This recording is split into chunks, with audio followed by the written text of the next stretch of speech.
오늘이 처서입니다. 처서는 이제 여름이 멈춘다, 더위가 멈춘다는 뜻의 처서인데 우리 말에 그런 뜻이 그런 속담이 있대요. 땅에서는 귀뚜라미 등에 업혀오고 하늘에서는 뭉게구름 타고 온다. 처서가 그렇게 온다는 거죠. 그래서 이제 처서 매직이라 그러는데 뭐 언론에서는 뉴스 브리핑할 때 아직 처서 매직이 안 왔다 싶은데 저는 처서 매직이 온 것 같더라고요. 그래도 예, 이 3층이 아침 저녁에 나오면 후끈후끈했는데 이제는 그래도 좀 이렇게 식혀진 것 같아요. 그래서 처서 매직이 좀 발동된 것 같고 아직 가을 풀벌레 소리는 못 들었지만 우리가 도시인으로 살기 때문에 못 듣는 것인지 아니면 가을이 좀 더 더디 오는 것인지 그건 잘 모르겠습니다. 풀벌레 소리 들으신 분 계셔요? 용인이나 이런 시골에 사시는 분들은 들을 만도 한데 못 들으셨어요?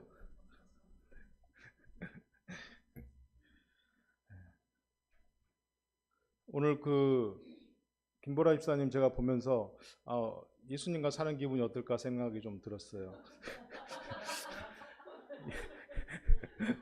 네, 많이 좀 이렇게 신경 쓰일 것 같아요. 행동도 조심해야 되고. 네.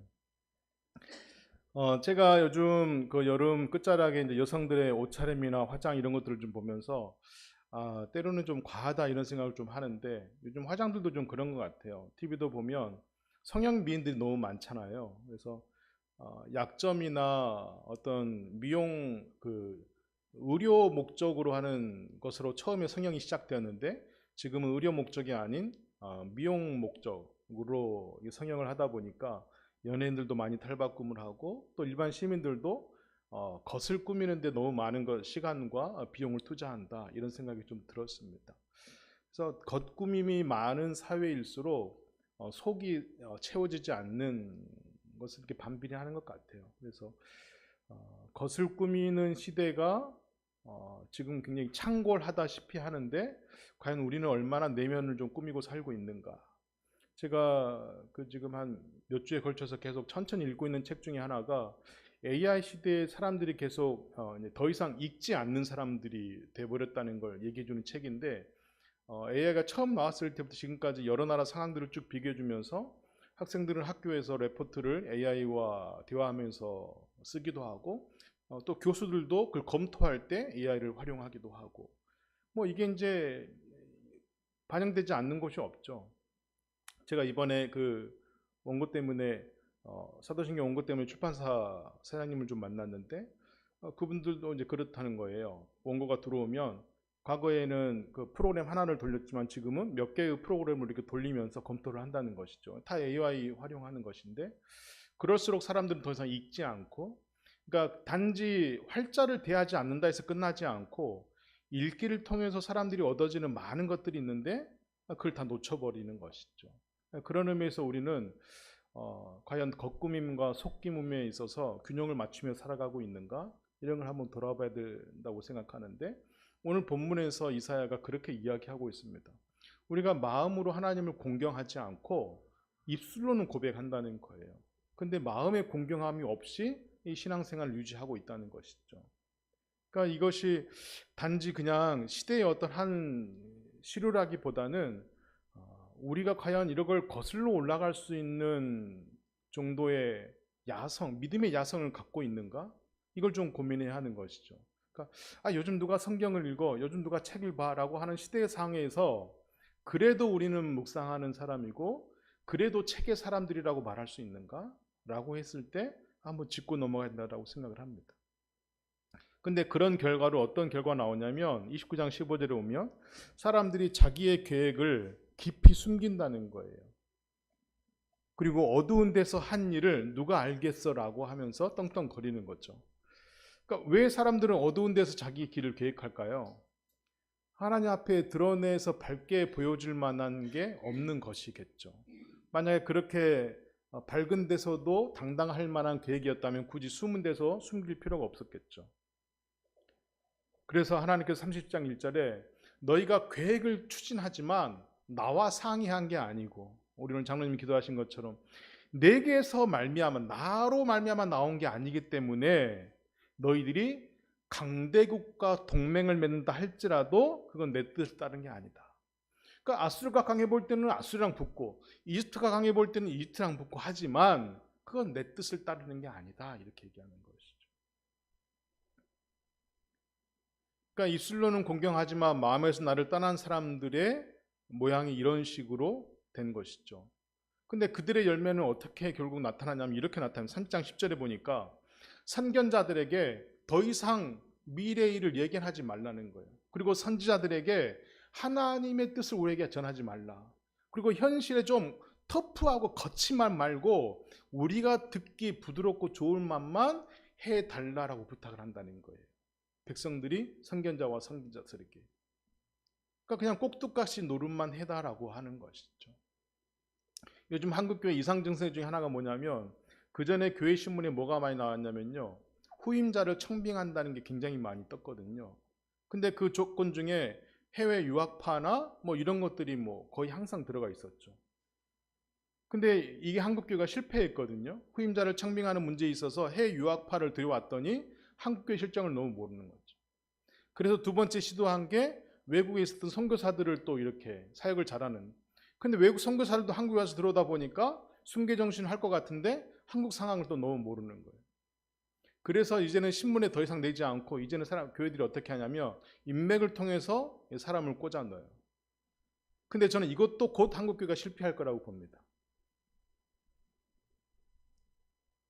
그러니까 제가 이거 아마 여러분 기억하실지 모르겠는데 제가 초창기 때 자주 했던 말인데 제일 이상적인 건 뭐냐면 우리 교회에서 자란 학생, 청년들이 신학을 하고 그 사람이 그 교회 후임이 돼야 합니다. 이게 가장 이상적인 거예요. 그러니까 목사 아들이 아닌, 예. 물론 목사 아들도 교우들이 그의 인품과 신앙관을 인정해주면 되겠죠. 근데 그렇지 않은 사람이 대를 잇고 가장 좋은 이상적인 걸 교회에서 한국교회가 다 놓쳐버린 거죠, 사실은. 그래서 계속 외부에서 들여오는 거예요, 외부에서. 이 교회 과거도 모르고 현재도 모르고 미래도 모를 사람을 데리고 와서 그냥 심어놓으면 뭐가 되냐, 결국 꼭두각시 노릇만 하는 거예요. 성도들이 교회가 주인인 것 같지만 중직들이 교회의 주인이 돼버리고, 성도들이 교회의 주인인 것 같지만 당회가 교회의 주인이 돼버리고, 목사가 좀 실력이 있거나 처세주를 잘하는 사람이면 목사가 주인이 돼버리고, 이런 꼴이 돼버린 것이죠. 이 사회가 고민했던 걱정을 오늘 한국교회도 동일하게 해야 하고 있다는 것입니다. 목사님, 우리 교회 오셔서는 이혼에 대한 얘기 하시면 안 돼요.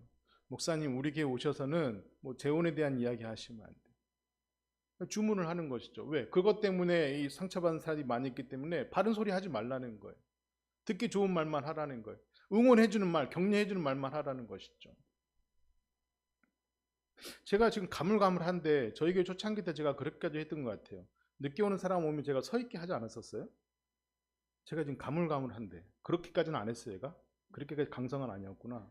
네, 그냥 마음속에 있었던 거였구나. 제 마음속. 늦게 온 사람 세워놔야 되겠다 하는 마음속에만 있었던. 네. 그러니까 저도 많이 철이 들고 많이 변화를 했는데, 야, 다른 교회 목사님들은 정말 꼭두각시 놀이하기 얼마나 바쁠까 생각을 하는 것이죠. 하고 싶은 말이 너무 많은데 못할 거 아니에요. 자기가 청빙받았는데 이 사람들이 내 사례비 주는 사람들인데 어떻게 바른 말을 하겠어요. 그래서 사람들은 바른 말을 하는 방식을 버리고 우리가 하나님을 대면하도록 거룩하는 말을 더 이상 하지 말라라고까지 해버린다는 거예요. 누구에게? 이스라엘 백성들이, 선지자들에게. 완전히 볼장 다 본 것이죠. 그리고 이 말을 이사야 이렇게 비유해요. 자기를 빚은 도구들이 자기를 빚은 사람에게 얘기한다는 거예요. 너 정말 총명해? 이런 식으로. 하나님이 우리를 빚었는데, 우리를 이끌어 가시는데 우리가 하나님께 이거 맞아요? 우리 인생 이렇게 펼치시는 게 맞아요? 가구가, 도구가 그걸 만들고 그걸 빚은 장인들에게 이 일을 건의한다는 거죠. 당신 정말 나를 총명함으로 만든 거 맞습니까?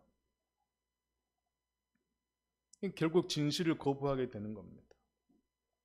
근데 하나님께서 그들에게, 그 진실을 거부하는 그들에게 포용정책을 써주세요. 뭐라고 하시냐면 이렇게 일러주십니다.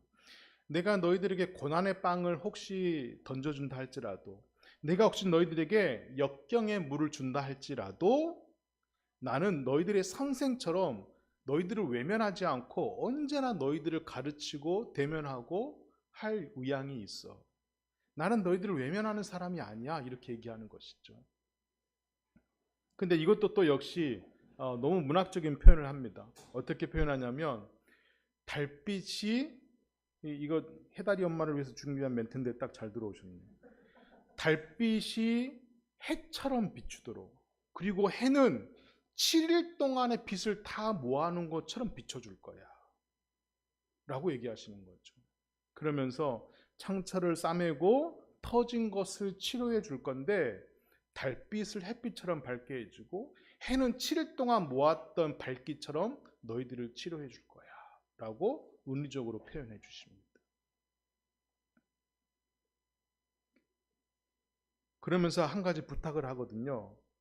포용적인 구원의 말을 해주시면서 한 가지 부탁하는 게 뭐냐면 30장 15절에 너희들이 회개하고 쉼을 얻었으면 좋겠는데 내 앞에서 잠잠히 나를 의지하고 내 힘을 얻어서 살았으면 좋겠다 이렇게 얘기하셔요. 여기서 이제 우리가 한번 생각해 봐야 될 게, 하나님의 열성적이지 않은 사람들에게 하나님이 요구하실 때 너희들은 좀 나에 대해서 극성을 좀 필 필요가 있어. 나에게 좀 달려들여. 뭐 천국은 침노하는 자의 것이라고 복음서에 나와 있는데 너희들은 좀 이렇게 더 열심을 내고 뛰어다니야 되지 않겠니? 이렇게 요구하지 않으시고 너희들은 내 앞에 잠잠할 필요가 있어 이렇게 얘기하시는 거죠. 우리가 공부 못하는 자녀들을 볼 때 뭐라고 얘기해요? 공부 좀 열심히 해라 그러잖아요. 하나님께 우선 우리에게 그렇게 얘기하지 않는 거예요. 너희가 회개하고 힘을 얻었으면 좋겠는데 네 앞에서 잠잠했으면 좋겠다 이렇게 요구하시는 거예요. 그러면서 3장 18절에 나는 일어날 텐데 불쌍한 사람들에게 기운을 주기 위해서 반드시 일어날 거야. 그리고 기다리는 모든 사람, 나를 기다리는 모든 사람들이 복이 있다, 복 받았다라고 하는 소리가 나올 때까지 기다릴 거야 이렇게 얘기하셔요. 그러면 여러분 여기 보세요. A랑 B라는 사람이 있는데 A라는 사람도 잠잠하래, B는 기다릴 거래. 그러면 언제 이 만남이 이루어지고 언제 이 관계가 돼요? 릴레이션십이 돼요? 서로 잠잠하고 서로 기다린다는데 대시가 안 되잖아요. 근데 하나님 지금 이 요구를 하고 계시는 거예요. 왜 그러실까? 왜 그러실까? 하나님께서. 제가 오래전에 여러분들에게 이 본문 한번 설명해 드린 적이 있는데 기억하실지 모르겠는데 한 번 더 좀 오늘 나누고자 합니다. 출애굽기 14장 말씀 한번 찾아보겠습니다. 출애굽기 14장 13절 14절.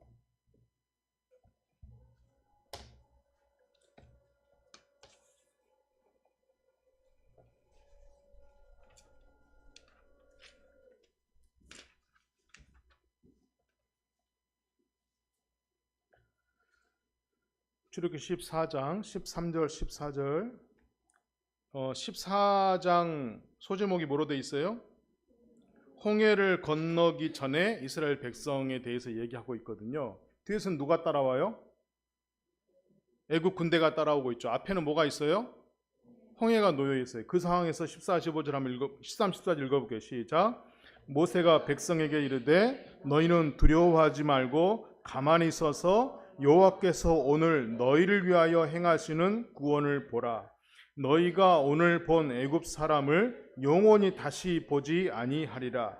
여호와께서 너희를 위하여 싸우시리니 너희는 가만히 있을지니라. 모세가 이 두려워하는 이스라엘 백성들에게 한 가지 주문한 게 뭐냐면, 여러분 헤엄칠 줄 아는 사람들은 먼저 헤엄을 치시고 헤엄을 칠 줄 모르는 사람들 우리 뗏목을 만들어서 건너갑시다, 뭐 이런 현실적인 대안을 내야 되잖아요. 근데 가만히 좀 있으십시오 이렇게 얘기하는 거죠. 이게 현명한 지도자입니까 여러분? 이제 이 본문을 제가 여러분들에게 두 가지 해석이 있을 수 있다 얘기해 드리고 싶어요. 뭐냐면 한 가지는 하나님께서 모세에게 이 홍해를 건너는 방법을 가르쳐 줬을까 안 가르쳐 줬을까, 이걸 제가 고민한 거예요. 근데 대부분의 주석이나 그 AI조차도 안 가르쳐 줬다고 얘기를 합니다. 왜냐? 그 다음 문장에 보면 하나님께서 모세에게 홍해에 손을 뻗쳐 구체적인 방법으로 가르쳐 주시잖아요. 이것 때문에, 순서상 때문에 모세에게 구체적인 방법을 안 가르쳐 줬다라고 생각합니다. 근데 저는 또 생각이 좀 다른 게, 구체적인 방법을 미리 알려줬지만 나중에 모세가 시행했을 뿐이다, 또 이렇게 제 개인적으로 생각하기도 하거든요. 근데 저는 이것이 시점이 중요하지 않다고 봅니다. 왜냐하면 모세에게 하나님이 구체적인 방법을 주시든 주시지 않았든 모세는 이 선포를 했을 것 같아요. 이게 제가 본 포인트입니다. 우리는 하나님께서 모세에게 가르쳐주고 구체적으로 가르쳐줬는데 왜 제 인생에는 구체적으로 개입 안 하세요? 이런 것 때문에 우리 불평불만이 많잖아요. 시기적절하게 하나님이 개입해 주시길 원하잖아요. 제 옆에 있는 빌런이나 악당들은 다 물리쳐 주길 원하잖아요. 근데 저는 모세에게 하나님께서 구체적인 방법을 알려주시지 않았다라고 생각합니다. 그 비밀이 하나가 더 있는데 뭐냐면, 모세가 바다를 향해 지팡이를 뻗었을 때 물이 갈라서고 벽이 새서 아쿠아리움처럼 됐지만, 그리고 백성들이 곧바로 건너간 게 아니거든요. 밤새도록 하나님께서 동쪽에서 불어오는 강풍으로 밤새 말리십니다, 그 바닥을. 그렇게 마른 땅이 되게 하신 다음에 백성들을 건너가게 하시거든요. 그럼 모세가 한 거예요, 하나님이 한 거예요? 하나님이 한 거잖아요. 그러니까 모세가 어느 시점에 홍해를 향해서 손을 뻗쳤다, 이게 중요한 게 아닌 거죠, 사실은. 하나님께서 밤새 동풍으로 그 땅을 말리신 게 중요한 거죠. 이 지점에서 제가 아주 중요한 걸 발견한 겁니다. 우린 인생에서 하나님께서 어떻게 오길 원하시냐면, 내가 생각하는 적절한 타이밍에 하나님이 개입하길 원하시고, 분명히 보여서 밝히 보여 알려주시길 우리는 원하는 거죠. 근데 하나님은 어떤 성서 인물에게도 그렇게 명확하게 당신의 계획과 당신의 수순을 알려주신 적도, 그런 지침을 내려주신 적도 없다. 단지 우리에게 강한 소망과 강한 믿음을 주셔서 그 원칙으로 살아가게 하신다. 지금 여기서 모세가 하고 올 수 있는 딱 한 가지는 이건 거예요. 여러분, 우리에게서 나올 수 있는 어떤 지혜와 총명함은 지금 이 위기에서 탈출할 수 있는 방법이 없습니다, 우리에게는. 그래서 우리는 가만히 조용히 잠잠히 오직 하나님께서 이것을 돌파하실 수 있는 걸 주시기 전까지 우린 잠잠할 수밖에 없습니다. 이 얘기를 하고 있는 거예요. 근본적인 원칙을 이야기하고 있는 거죠. 여러분, 성경에 보면, 아직 제가 아주 중요한 묵상을 하다가 깨달음인데, 우리는 보통 원칙을 먼저 세우잖아요. 이런 목표를 세우고 이 목표에 세우기까지 막 해. 근데 목표를 세우고 막 이렇게 달려드는데 안 돼. 그러면 우리 스스로에게 좀 더 이렇게 포용력 있게 그 다음에 해줘. 다음에 하면 되지. 이번에는 안 됐으니까 다음에 하면 되지. 이게 이런 것도 그래요. 아이들 키울 때도요. 저희가 첫째 낳아서 키울 때는요, 온갖 세상의 모든 유아 상식을 다 통해서 첫째를 잘 키우려고 하거든요. 근데 대부분 첫째는 부족함 속에서 키우게 됩니다. 그래서 모든 부모들이 어떤 결정을 하냐면, 둘째는 정말 잘 키우리라. 첫째는 이렇게 키워봤으니까 실수도 안 하고 상식도 생겼으니까 이제는 아이들 어떻게 체온을 재는지, 어떤 때 병원을 데려가야 되는지, 어쨌든 집에서 하는지 분별력이 생기거든요. 근데 둘째를 낳고 키우잖아요.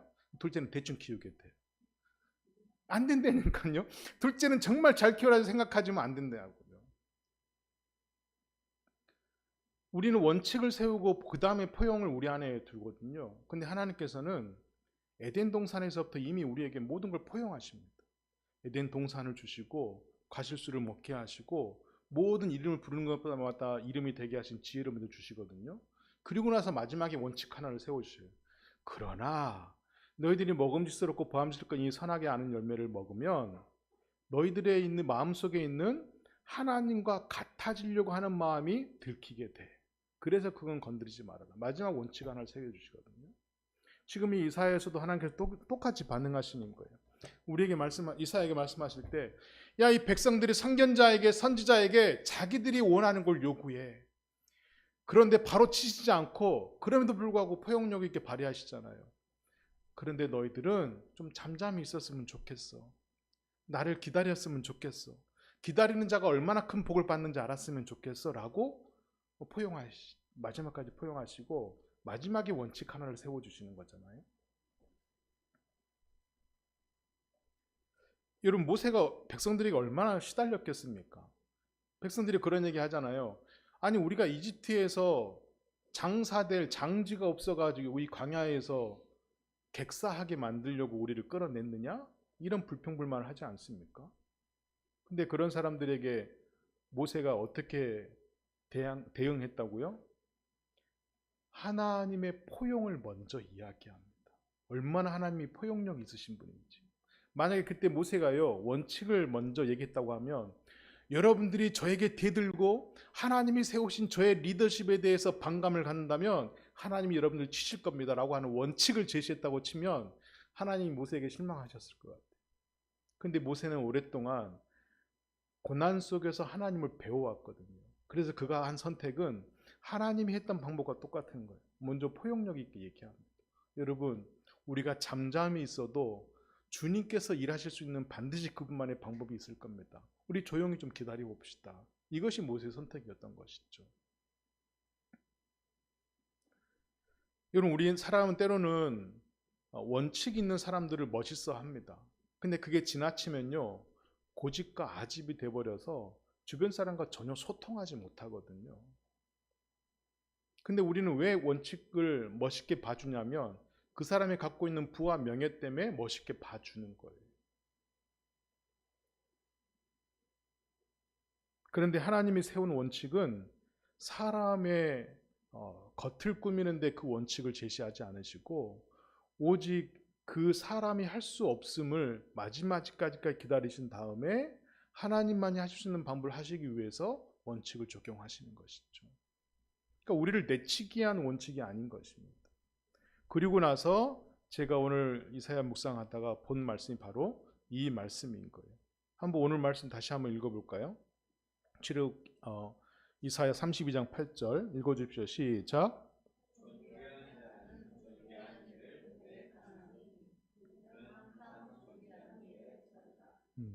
제가 한글 성경 다른 버전들을 보니까 그렇게도 표현하는 것이죠.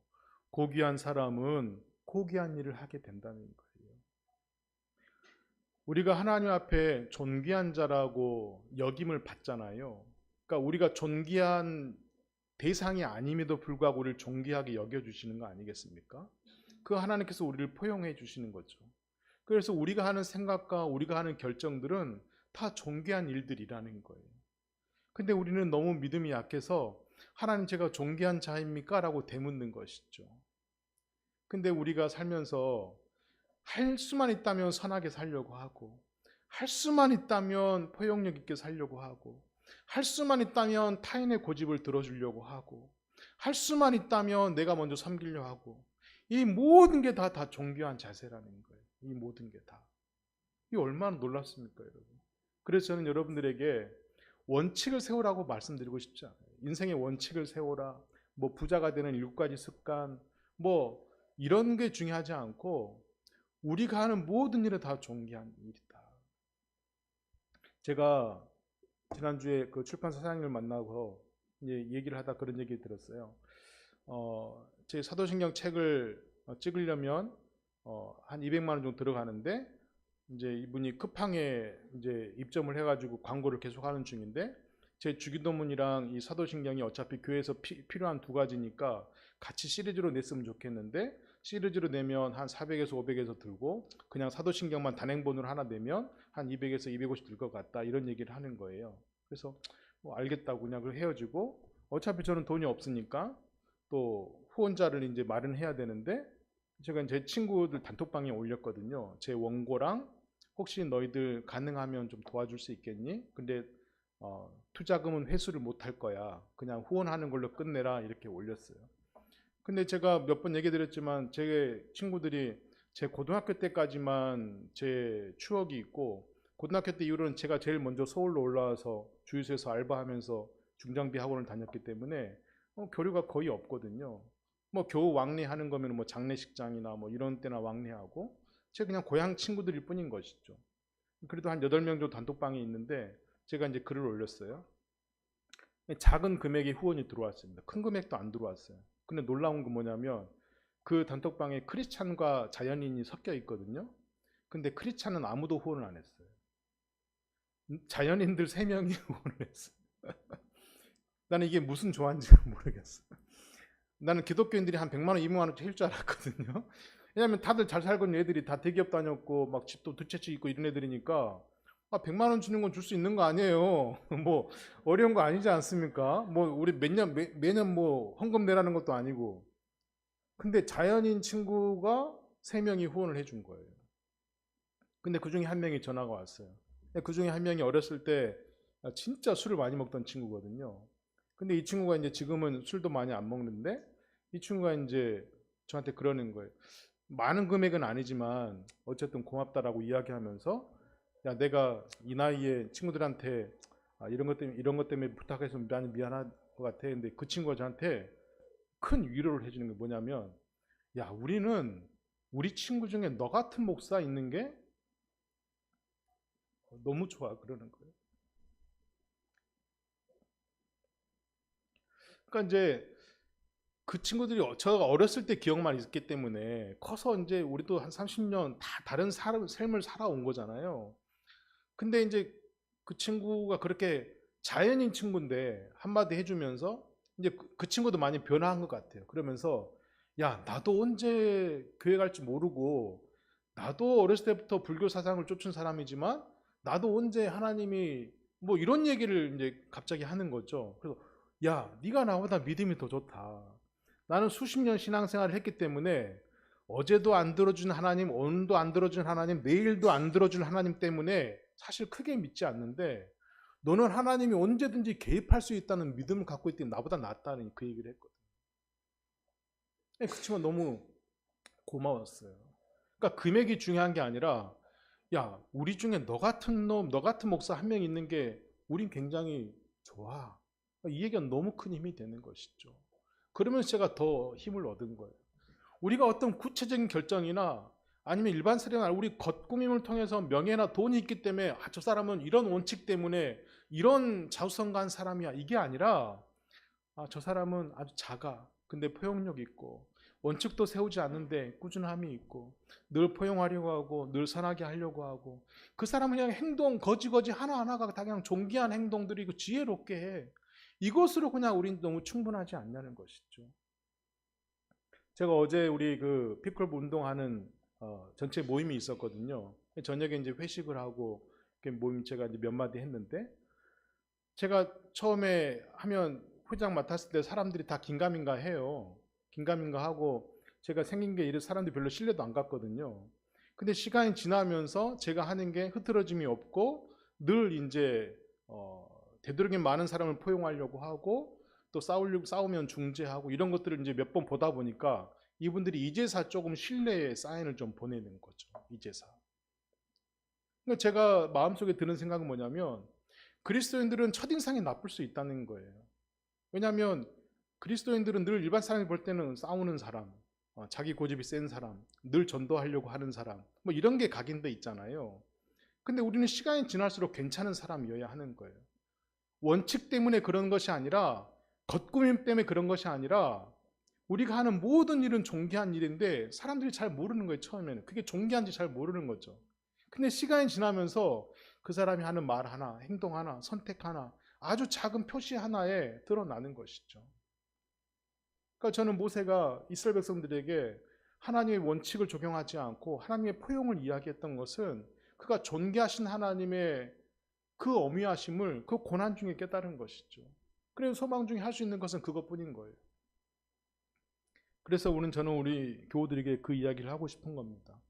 우리는 모두 고귀한 사람이고 하나님의 고결한 예수 그리스도의 심장을 닮은 고결한 결이 같잖아요. 우린 예수님과 그러면 당연히 우리도 고결한 사람들인 것이죠.